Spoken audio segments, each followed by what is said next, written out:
अस्सलाम वालेकुम, मैं हूं मोहम्मद हारिस। आप देख रहे हैं मेरा यूट्यूब चैनल GPS न्यू बुकनवाल। तो आज की इस वीडियो में हम क्लास 5 की मैथमेटिक्स का यूनिट 1 जिसका टाइटल है होल नंबर्स एंड ऑपरेशंस, इसकी एक्सरसाइज नंबर 2 के क्वेश्चन नंबर 3 को सॉल्व करेंगे।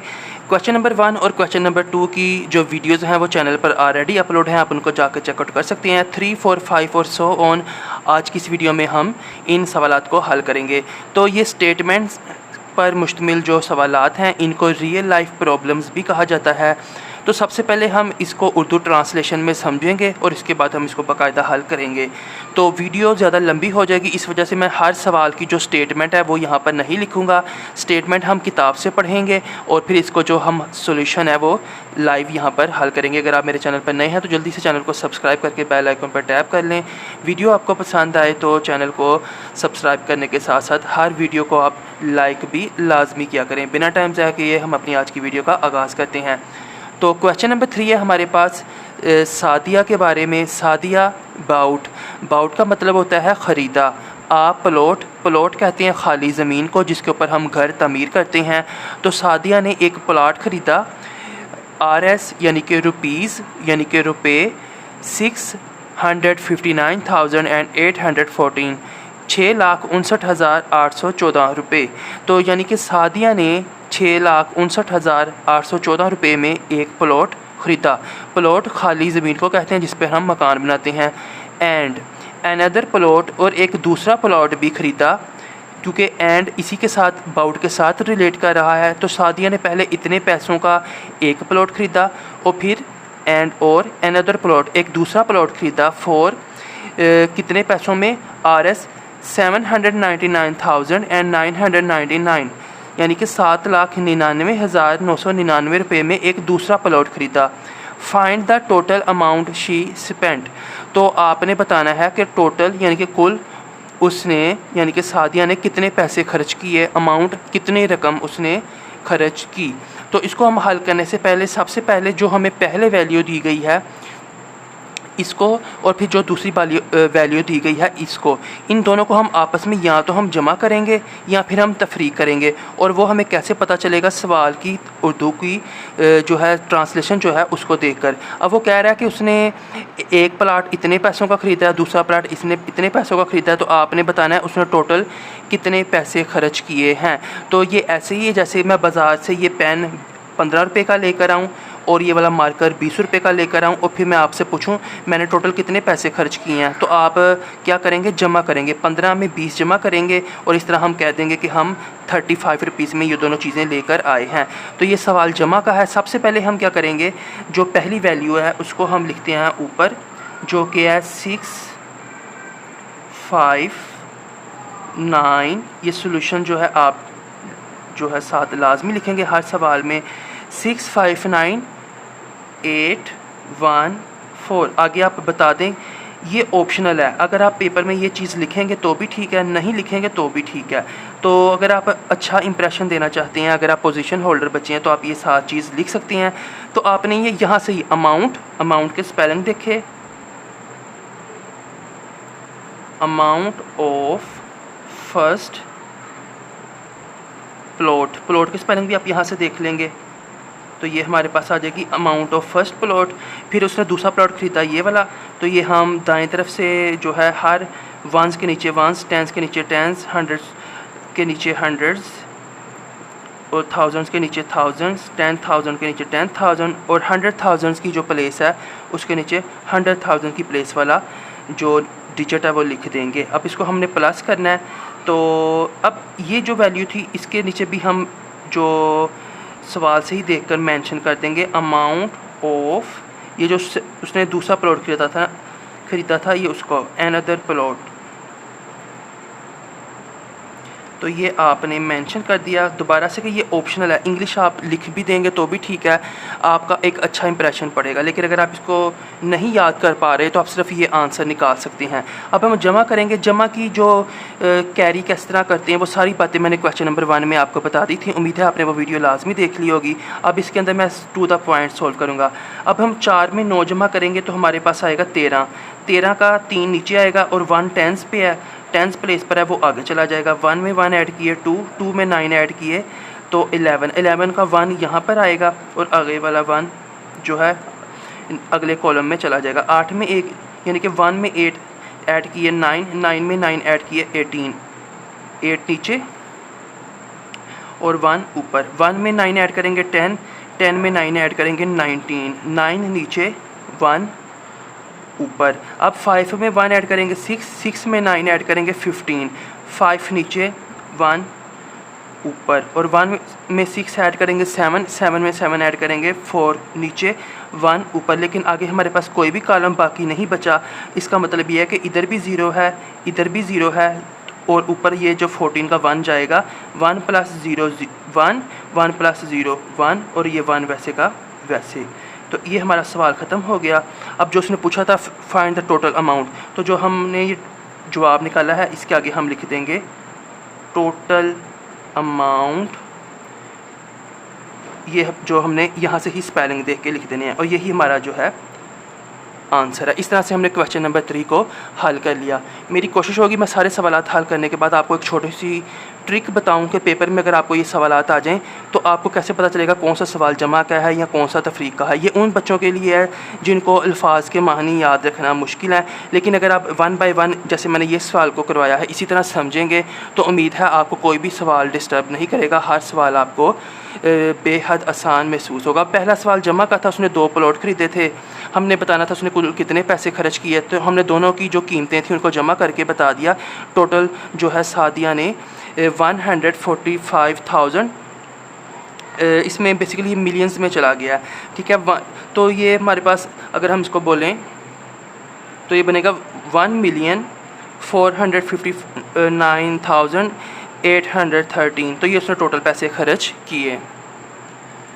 तो क्वेश्चन नंबर 3 को हम सॉल्व कर चुके हैं। अब हम मूव करते हैं क्वेश्चन नंबर 4 की तरफ। सबसे पहले हम इसकी स्टेटमेंट को पढ़ते हैं। अमान हैज़ एन एनुअल इनकम। अमान एक शख्स का नाम है। हैज़ एन एनुअल इनकम, तो एनुअल का मतलब होता है सालाना। तो हर माह जो इनकम कहते हैं तनख्वाह को, आमदनी को, जो पैसे आप माहाना एक महीने में कमाते हैं। तो अब वो कह रहा है कि 1 माह में, 2 माह में, क्योंकि 1 साल में टोटल 12 महीने होते हैं, तो 12 महीनों में जो उसने कुल जितनी इनकम या जो उसने पैसे कमाए सालाना वो इतने हैं 456,750। दोबारा से पढ़ लें। Aman has an annual income of ₹456,750। Aman 1 साल में 4,56,750 रुपये कमाता है। उसकी 1 साल की तनख्वाह जो है वो इतनी है। मतलब अगर 1 साल में 12 महीने होते हैं, अगर हम इसको 12 पे तकसीम करेंगे तो हमें 1 महीने की तनख्वाह मिल जाएगी। लेकिन उन्होंने बता दिया कि अमान जो है 1 साल में, एनुअल का मतलब होता है सालाना इनकम, आमदनी, तो इतने पैसे। अमान 1 साल में इतने पैसे कमाता है। अब ही स्पेंड्स, वो खर्च करता है ₹125,295। तो इतने पैसे वो खर्च करता है ऑन द कंस्ट्रक्शन। कंस्ट्रक्शन कहते हैं तामीर करना, ऑफ अ मस्जिद। अब हमें क्या पता चला अभी तक कि अमान ने 1 साल में इतने पैसे कमाए। अमान ने 1 साल में इतने पैसे कमाए। अब इन पैसों में से उसने ही स्पेंड्स, वो खर्च करता है 1,25,295 रुपये वो खर्च कर देता है on the construction of a मस्जिद। एक मस्जिद की तमीर पे वो खर्च कर देता है इतने पैसे। हाउ मच अमाउंट, कितनी अमाउंट, रकम, is he left with, left का मतलब है बाकी, बचना, विद उसके पास। तो बेसिकली ये आसान सा सवाल है। जैसा कि मैं कहूँ कि मैंने एक बच्चा है क्लास में, ठीक है, वो कहता है मुझे आज जो है ना 30 रुपये पॉकेट में नहीं मिली है, ठीक है, वो कहता है 30 रुपये पॉकेट में नहीं मिली है और उस 30 रुपये में से मैंने ये 20 रुपये की पेंसिल ख़रीद ली है और अब आप मुझे बताएं कि मेरे पास बकाया कितने पैसे बचे। तो हमें सीधा सा सवाल का जो जवाब समझ आएगा वो ये है कि उसके पास 10 रुपये बाकी बचे, क्योंकि 30 रुपये में से उसने 20 रुपये की पेंसिल ख़रीद ली, बाकी उसके पास 10 रुपये बचे, यानी कि पैसे उसके पास कम हो जाएंगे। अमान ने 1 साल में 4,56,750 50 रुपये कमाए और इन पैसों में से उसने 1,25,295 रुपये जो है स्पेंड्स खर्च कर दिए ऑन द कंस्ट्रक्शन तामीर पर ऑफ अ मस्जिद, एक मस्जिद की। तो अब उसके पास बाकी कितने पैसे बचे हैं, तो इसका मतलब ये इन पैसों में से हम ये वाले पैसों को जब माइनस कर देंगे, सब्ट्रैक्ट कर देंगे, तो वो हमारे बकाया बच जाने वाले पैसों की अमाउंट होगी। तो हल करने से पहले सबसे पहले जो फर्स्ट लाइन थी उसके अंदर हमें ये वाली वैल्यू दी गई है, इसको हम लिखते हैं कुछ इस तरह से 4 5 6 7 5 0। ठीक है, इसके आगे हम मेंशन कर देते हैं एनुअल इनकम। ठीक है, जो अमान की एनुअल इनकम है वो हम आगे से इसी तरह से यहाँ से ही स्पेलिंग देखकर लिख देते हैं, एनुअल इनकम। ये आप पेपर में लिख लेंगे तो आपका अच्छा इंप्रेशन है, अगर अदरवाइज़ आप इसको छोड़ भी सकते हैं इंग्लिश को। फिर उसने सालाना इनकम उसकी इतनी थी, अब उसने क्या ही स्पेंड्स RS इतने। अब उसने मस्जिद की तमीर पर कितने पैसे खर्च किए थे, जो कि अब इसके में से कटेंगे हम, तो वो आएंगे हमारे पास जो वंस के नीचे जाएगा, टेंस के नीचे, हंड्रेड्स के नीचे, फिर हमारे पास जो थाउजेंड है वो 1000 वाली प्लेस के नीचे जाएगा, 10,000 वाली प्लेस के नीचे जाएगा, और 100,000 वाली प्लेस के नीचे जाएगा। सवाल माइनस का है क्योंकि हमने तर्जुमे में ही उसको समझ लिया था, तो माइनस हम करेंगे। अब ये जो चीज़ है इसके आगे भी हम यहाँ से ही देख के लिख देंगे। ये हमारे पास जो अमाउंट थी ना, कंस्ट्रक्शन ऑफ अ मस्जिद, तो हम इसके ऊपर लिख देंगे स्पेंड्स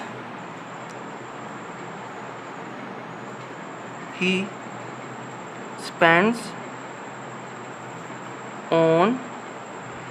अब कंस्ट्रक्शन ऑफ अ मस्जिद या पूरी लाइन भी लिख सकते हैं, और ही स्पेंड्स ऑन कंस्ट्रक्शन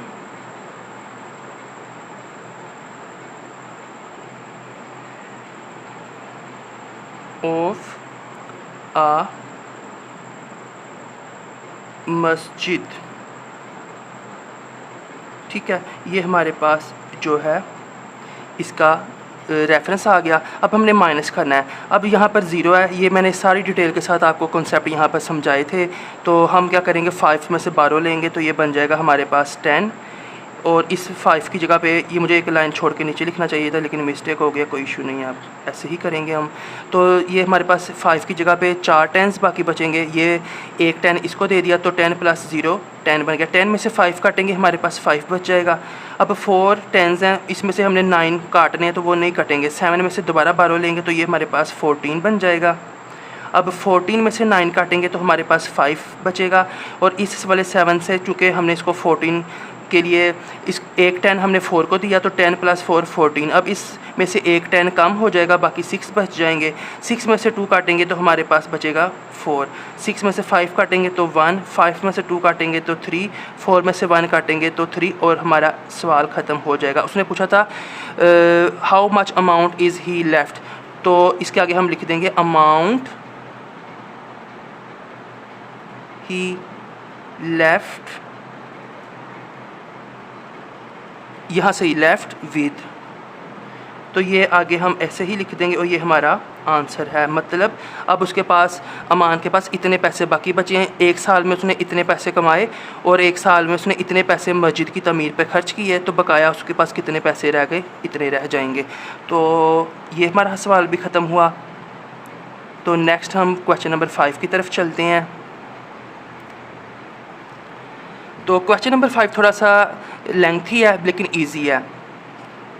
इसके अंदर 2 सवालात हैं। Lahore has a population of 459,814 in one town एक कस्बा है, तो लाहौर के एक कस्बे की आबादी इतनी है, एंड 325,919 इन एन अदर। ठीक है। तो लाहौर के आप कस्बा कह लें, इलाका कह रहे हैं, लाहौर में एक इलाका, एक कस्बा, एक टाउन जो है वहाँ पर इतने लोग रहते हैं। पॉपुलेशन का मतलब होता है आबादी। और दूसरे अगर हम इलाके में जाएं, दूसरे टाउन में जाएं अदर, तो वहाँ पर इतने लोग रहते हैं। अब हमने बेसिकली ये बताना है एक सवाल के अंदर, what is the total population of both towns. तो वो कह रहा है जैसे हमारे पास क्लास 3 के अंदर अगर 30 बच्चे बैठे हुए हैं, क्लास 4 के अंदर अगर हमारे पास 20 बच्चे बैठे हैं, और अगर हम आपसे पूछें कि टोटल पॉपुलेशन, टोटल जो स्ट्रेंथ है स्टूडेंट्स की दोनों क्लासों में कितनी है, तो हम 30 में 20 जमा कर देंगे। इसी तरह यहाँ पर भी हमने बताना है कि टोटल पॉपुलेशन कितनी है, तो वो क्या होगा, इन दोनों वैल्यूज़ को हम जमा करेंगे तो हमारे पास टोटल पॉपुलेशन आ जाएगी। फिर वो कह रहा है what is the difference between their population. फिर वो कह रहा है डिफरेंस कहते हैं सब्ट्रैक्शन को, माइनस को। तो फिर हम क्या करेंगे, बड़ी वाली जो वैल्यू है उसमें से छोटी वाली वैल्यूज़ को सब्ट्रैक्ट कर देंगे, तो वो हमारे पास बी का आंसर आ जाएगा। तो इसको हम जो है सबसे पहले हम ए पार्ट को हल करते हैं। ये हमारे पास आ गया ए पार्ट। तो इसमें सबसे पहले हम लिखेंगे ए पार्ट के अंदर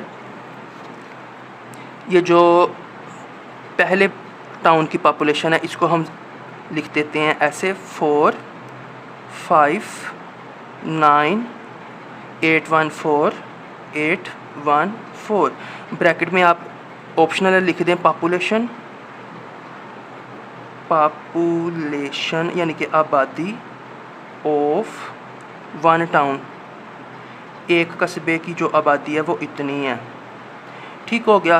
फिर उसने बोला कि लाहौर का दूसरा जो कस्बा है उसकी आबादी, तो वो हमारे पास ये है कि वंस के नीचे वंस, टेंस के नीचे टेंस, हंड्रेड के नीचे हंड्रेड्स, थाउजेंड्स के नीचे थाउजेंड, प्लेस 10,000 के नीचे 10,000 की प्लेस वैल्यू, और ये 3 की जो प्लेस है वो ऊपर वाले की जो 100,000 की प्लेस थी उसमें आ जाएगा। इसको हम अब करेंगे सम, क्योंकि हमने अब इसको भी हम मेंशन कर देते हैं। ये उसने कहा था इन अनदर, तो पॉपुलेशन ऑफ, अब 1 की जगह पे हम अदर डाल देंगे, टाउन वैसे का वैसे। तो हमने टोटल बताना है, टोटल आबादी कितनी है, तो यहाँ पे हमारे पास प्लस आएगा। तो अब 9 4 के अंदर 9 यानी कि 4 में 9 ऐड किए 13, 3 नीचे 1 कैरी हो जाएगा ऊपर, तो 1 1 2 में 1 ऐड किए 3, 8 में 9 ऐड किए 17, 7 नीचे जाएगा और जो 1 है वो ऊपर चला जाएगा 10th प्लेस पर। 9 में 1 ऐड किए 10, 10 में 5 15, 15 का 5 नीचे, 1 नेक्स्ट कैरी हो जाएगा। 5 में 1 ऐड किए 6, 6 में 2 ऐड किए 8, और इसमें कोई भी चीज़ आगे नहीं जाएगी। 4 में 3 ऐड किए 7। सवाल हमारे पास ख़त्म हुआ। आगे उसने जो पूछा था टोटल पॉपुलेशन, तो वो हम ब्रैकेट में लिख देंगे टोटल पॉपुलेशन, तो ये हमारे पास आ जाएगा टोटल पॉपुलेशन, ए पार्ट का जवाब। अब हम इसी तरह से बी पार्ट को हल करते हैं, तो उसको भी हम मेंशन कर देंगे इस तरह से। बी पार्ट के अंदर भी सेम वैल्यू हम लिखेंगे। अब हम उसने बोला था कि डिफरेंस का मतलब ये है कि प्लस की जगह पे बस माइनस लिख देंगे, बाकी वैल्यू वैसे की वैसे है। तो अब मैं क्या करूँगा, यहाँ पर 4 है, 5 9 8 1 4, सेम चीज़ ऊपर वाली हम लिख देंगे। 9 1 9 5 2 3, साथ में माइनस आ जाएगा, और ये इंग्लिश वैसे की वैसे हम लिख देंगे। ये मैं स्टॉप करके लिखता हूँ।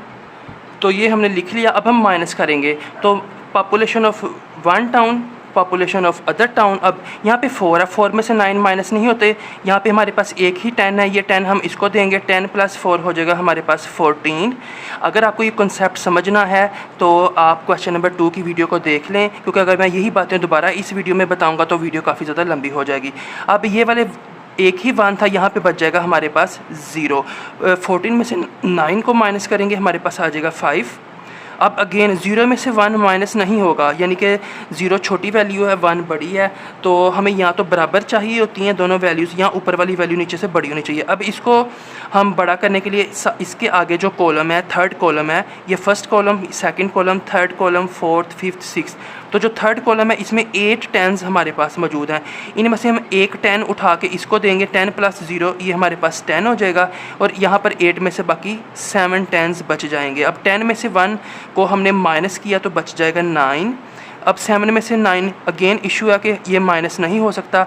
अब इसके आगे जो फोर्थ कॉलम है यहाँ पे हमारे पास 9 टेंस मौजूद हैं, तो इसको हम जो है ये जो 9 टेंस हैं इनमें से हम एक 10 जब इसको देंगे ना तो ये हमारे पास 10 + 7 17 बन जाएगा, और इन 9 में से हमारे पास जो है 8 टेंस बाकी बच जाएंगे। ठीक हो गया, 9 में से एक 10 हमने इसको दिया, इसके ऊपर 7 बच गया था, 7 + 10 17, और इस 9 में से बाकी 8 टेंस बच गया। अब 17 में से 9 हम माइनस करेंगे तो हमारे पास 8 बचेगा।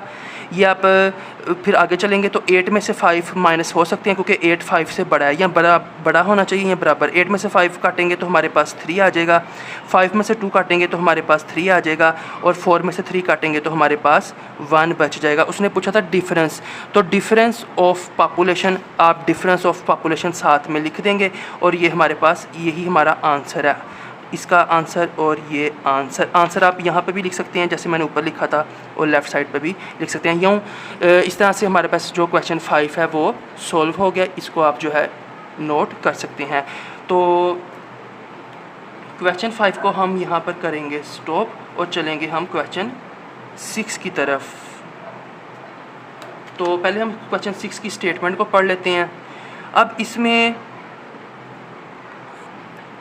तो हम जल्दी से पहले क्वेश्चन 6 की स्टेटमेंट को पढ़ते हैं, फिर हम इसको सॉल्व करेंगे। The annual yield of mango orchard is 656,565 kg। अब इसमें हमारे पास जो आम का एक बाग है उसके अंदर बताया गया है कि एनुअल सालाना जो पैदावार हुई है वो 6,56,565 किलोग्राम, यानी कि आम के एक बाग के अंदर ना जो एक साल के अंदर आम जो काश्त हुए हैं, जो उतारे गए हैं, उनका वज़न 6,56,565 किलोग्राम है। फिर वो कहता है इन द सेकेंड ईयर, इन दूसरे साल यानी कि अगले साल the yield of mango orchard decreased. अब वो कह रहा है अगले साल क्या है कि जो आम की जो पैदावार है वो कम हो गई है, डिक्रीज़ का मतलब है कम हो जाना, बाय, और कितनी रह गई 100,984 kg। वो कह रहा है कि पहले साल आम की पैदावार इतने किलोग्राम थी, अगले साल उसकी पैदावार कम होकर सिर्फ इतनी रह गई 1,984 किलोग्राम। ठीक है, डिक्रीज़ का मतलब है कि अगले साल कम होकर इतनी रह गई। अब वो कह रहा है हाउ मच मैंगोज, कितने आम वर प्रोड्यूस्ड पैदा हुए थे इन द सेकेंड ईयर, दूसरे साल कितने आम पैदा हुए थे। तो अब वो कह रहा है कि आपने केजी वो वाला वज़न बताना है उन आमों की पैदावार का कि जो दूसरे साल में पैदा हुए। बेसिकली इसमें हुआ क्या है कि पहली लाइन में उसने जो पहले साल आम की पैदावार थी ना वो सेम टू सेम उसने ये बता दिया। ठीक है, अब दूसरी लाइन में जो उसने बात बोली है ना डिक्रीज्ड बाय, अब वो बाय का मतलब ये है कि वो कह रहा है ये जो पिछले साल आम पैदा हुए थे ना, अगर हम इनमें से ये वाले अगर हम, जैसे मैं आपको इस तरह से बताऊं कि मैं बाज़ार से ना पिछले हफ़्ते 60 रुपये किलो सेब लेकर आया। ठीक है ना, 60 रुपये किलो सेब लेकर आया, और अब मैं कहता हूँ कि अगले दिन जब मैं गया ना तो मुझे 10 रुपये सस्ते मिले सेब। ठीक है ना, 10 रुपये मुझे सस्ते मिले।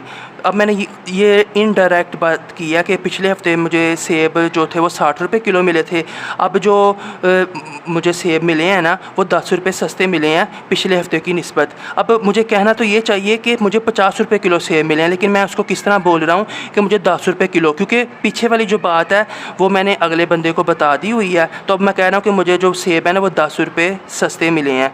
ठीक है, इसी तरह वो कह रहा है कि जो एक साल आम की पैदावार थी ना वो इतने किलोग्राम थी, अब जो है ना आम की पैदावार इतने किलोग्राम कम हो गई है। उसने ये नहीं बताया कि कितनी पैदावार हुई है, उसने बोला है कि डिक्रीज़ कम हो गई है इतने किलोग्राम। अब कितनी कम हुई है वही हमने बताना है। How much the yield of mango और how much mangoes were produced in the second year. तो अब हमें ये बताना है कि सेकंड ईयर में कितने आम पैदा हुए। जैसा कि मैंने बोला कि मैं पिछले हफ्ते 60 रुपये किलो सेब लाया था, लेकिन अब जो अगले दिन मैं इस हफ्ते जो है ना मैं 10 रुपये सस्ते सेब लाया हूँ। तो इसका मतलब ये है कि 60 में से 10 को मैं माइनस करूँगा 50 आएगा, तो मैं ये बात बोलूँगा कि पिछले हफ्ते मैं 60 रुपये किलो सेब लाया था, इस हफ्ते मैं 50 रुपये किलो सेब लाया हूँ। उम्मीद है आपको इसकी सवाल की समझ आ गई होगी। हम पहली वैल्यू को ऊपर लिखते हैं 6 5 6 और फिर 5 6 5 5 6 5 ब्रैकेट में हम लिख देंगे जो ये मैंगो है ना,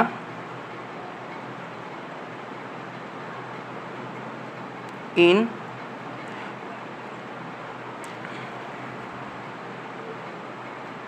फर्स्ट ईयर, पहले साल जो आम पैदा हुए वो इतने थे। आगे हम डाल देंगे केजी क्योंकि ये किलोग्राम में है जवाब।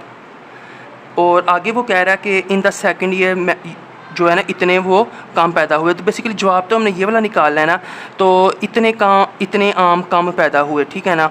तो अब कम का मतलब ये है कि हम इसको इसमें से माइनस करेंगे तो हमारा रेलेवेंट जो जवाब है मिलेगा। तो वंस के नीचे वंस लिख देंगे 4, टेंस के नीचे टेंस की प्लेस, 100 के नीचे 100 की प्लेस लिख देंगे।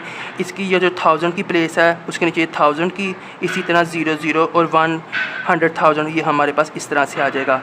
तो हमने आगे लिख देना है मैंगोस यही डिक्रीज्ड बाय।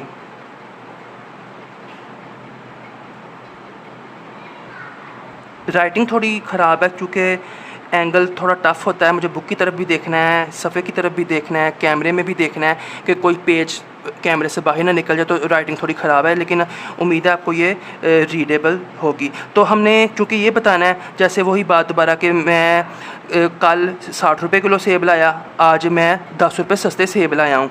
तो मुझे ये बात नहीं कहनी चाहिए कि मैं आज 10 रुपये सस्ते सेब लाया हूँ, मुझे सीधा ये बोलना चाहिए कि आज मैं 50 रुपये किलो सेब लाया हूँ।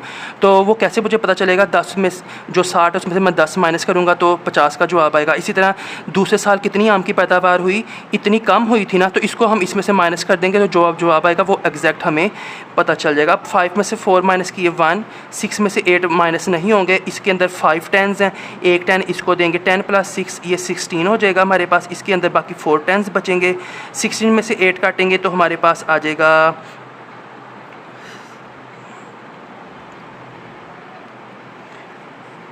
8। 4 में से 9 माइनस नहीं होंगे, आगे वाले कॉलम से हम बारो करेंगे। अब इसमें अंदर 6 टेंस हैं तो इसमें एक 10 जो हम इसको देंगे तो बकाया 5 रह जाएंगे, और ये एक 10 इस 4 में जमा होगा तो इसको 14 कर देगा। 10 + 4 14। 14 में से 9 माइनस करेंगे तो 5, ये 6 में से एक इसको 10 दे दिया था, बाकी 5 10 बचे थे। 5 में से 0 काटेंगे तो 5। अब ये भी हमारे पास 5 है, 5 में से कुछ भी नहीं हमने काटा, 5 वैसे का वैसे। 6 में से 1 माइनस करेंगे तो हमारे पास 5 का आंसर आएगा। तो ये हम कुछ इस तरह से कर लेंगे। तो उसने बोला था कि how much mangoes produce in the second year, तो हम लिख देंगे मैंगोज प्रोड्यूस्ड इन, यहाँ से ही हम लिखेंगे second year, in the second year, in the second दूसरे ईयर साल। तो ये हमारे पास यही हमारे पास आंसर है। आप आंसर भी लिख सकते हैं यहाँ पर भी। यूँ हमारे पास जो क्वेश्चन नंबर 6 है वो भी सॉल्व हो गया। अभी मैं आपको हर क्वेश्चन को जो है थोड़ा सा दिखा देता हूँ कि ये हमारे पास क्वेश्चन नंबर 3 है, ये हमारे पास क्वेश्चन नंबर 4 है।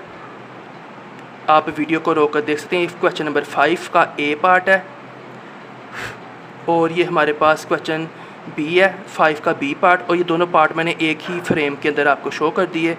फिर ये हमारे पास क्वेश्चन नंबर 6 आ गया, जिसको मैंने सेबों की मिसाल से आपके सामने एक्सप्लेन किया। तो ये हमारे पास 6 सवालात सॉल्व हो गए। अब आगे हमारे पास 7, 8, 9 और 10 क्वेश्चन है। तो वीडियो ऑलरेडी आधे घंटे की हो गई है। तो जो 7वां सवाल है क्वेश्चन नंबर 7 है वो मैं आपके साथ अगली वीडियो में शेयर करूंगा। तब तक आप मेरे चैनल को सब्सक्राइब करके बेल आइकन पर टैप कर लेंगे। मिलेंगे अगली वीडियो में जिसके अंदर मैं क्वेश्चन नंबर 6 के बाद 7, 8, 9, 10 की वीडियो आपके साथ शेयर करूँगा। तो अब तक के लिए इतना ही। मैं हूँ मोहम्मद हारिस। अल्लाह हाफिज़।